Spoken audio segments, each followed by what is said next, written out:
Often when people think of athletes who have made a lot of money after their careers were over, former players like Michael Jordan, Magic Johnson, Shaquille O'Neal, and Peyton Manning come to mind. But how many of you have ever heard of Junior Bridgeman? He has a success story after his career was over that tops any of the people I just mentioned.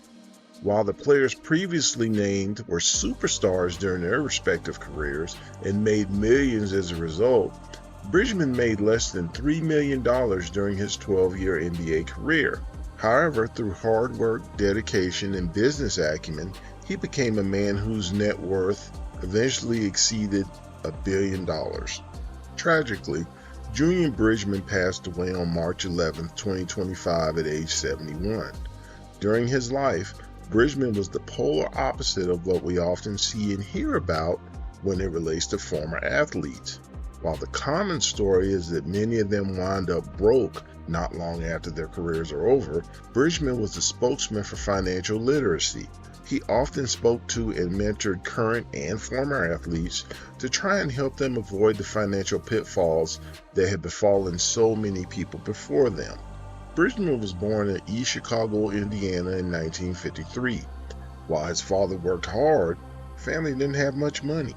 To further illustrate the background that Bridgeman came from, once as a child he wanted to join the Boy Scouts.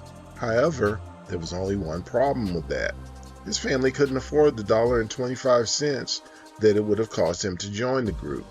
Never a stranger to hard work, as a child, Bridgeman sometimes helped his father to sweep up at a tavern he worked at or to clean windows at a department store.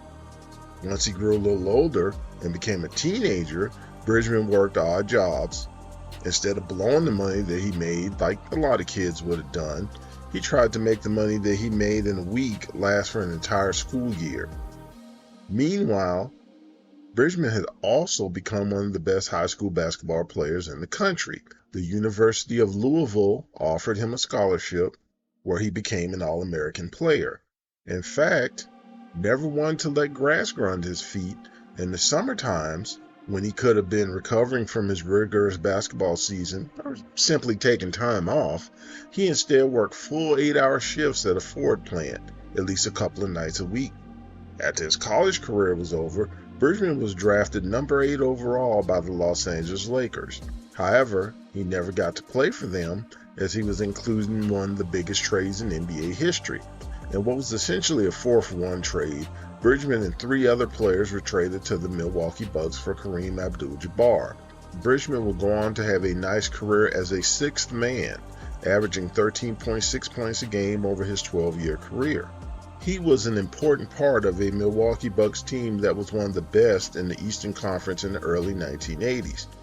Off the court, Bridgeman knew that he wouldn't be able to earn NBA money forever. In his mind, at the most he could do so for about 5 years. But what could he do after that was over to keep making money? Initially, he was inspired by Bucks general manager Wayne Embry. Embry was a former NBA player himself, and he owned several McDonald's restaurants across the city. Junior was intrigued by the idea of having people work for him instead of working for somebody else. He decided that he wanted to follow in Embry's footsteps. That meant he'd have to save money while he was playing. With that in mind, he set a goal of putting $1 million aside to make his dream come true. Around this same time, Bridgeman was able to get in on a business deal that would mark the beginning of his financial portfolio. Milwaukee Bucks owner Jim Fitzgerald came to his players one day with a business opportunity. He asked them if they wanted to join him by investing $150,000 each in the local cable television operation. While the money they invested could be paid over the span of a few years, it was still a lot of money, as it was equal to the average annual NBA salary at that time. That didn't stop Junior though, and he decided to invest. About 5 years later, when Fitzgerald decided to sell the company, Junior's cut of that money was $700,000. That meant that he'd made more than 4 times his initial investment in just 5 years.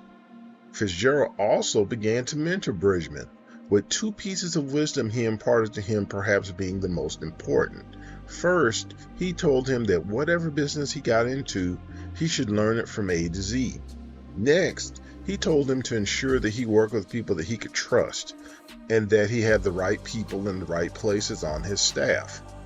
These were core values that Bridgeman would keep with him throughout all his business ventures. Except for the next one, because while Bridgeman would have far more successes than failures, one of his early investments drove home the value of the lessons that Fitzgerald had given him. After he retired from the NBA, Junior opened a Wendy's restaurant with fellow ex-NBA player Paul Silas. The two jointly invested about $100,000 in the business. Unfortunately, the venture failed, and the men lost around a combined $150,000 as a result. After studying why his business failed, Bridgeman determined that it was because he didn't even know anything about running a restaurant. To ensure that something like that never happened to him again, he joined a Wendy's training program. This gave him a chance to visit other stores and get a first-hand perspective on what made a store successful. Perhaps more importantly, he also learned what didn't work. We're going to take a short time out from our story here to ask you to be sure to like, subscribe, comment, share, and repeat when it comes to our videos. Thanks for taking the time to watch and listen. Back to our story. Now armed with the tools he needed to succeed, Bridgeman invested the rest of his savings to buy 5 Wendy's restaurants in Milwaukee. To stay connected to his business, he often worked in the restaurants as though he were an hourly employee. His hands-on approach to owning would pay dividends. In under 2 years, he'd increased the revenue for the 5 stores combined from $3 million a year to $10 million a year. His success with these stores inspired him, and he began to expand. He bought 16 more Wendy's restaurants locally, then began to buy more of them in other states. At the same time, he began buying Chili's restaurants as well. In his downtime, Bridgeman tried to reach back and help NBA players. At the request of the Nationalbasketballassociation, he created a 4-day program to introduce players that were interested to the restaurant business. The program taught the attendees everything from day-to-day operations to finances. Sadly, the program only lasted about 5 years, as there just was not a lot of interest. Over that time, only 30 players chose to go through the course. In the late 1990s, the NBA asked Bridgeman to talk about his experiences about money and life after NBA to rookies entering the league. That led to him becoming a part of the league's rookie transition program. The intent of the program was to teach the basics about money, such as budgeting, saving, and paying taxes. On top of that, Bridgeman stressed to the attendees the importance of being willing to work at and learn whatever field they became involved in.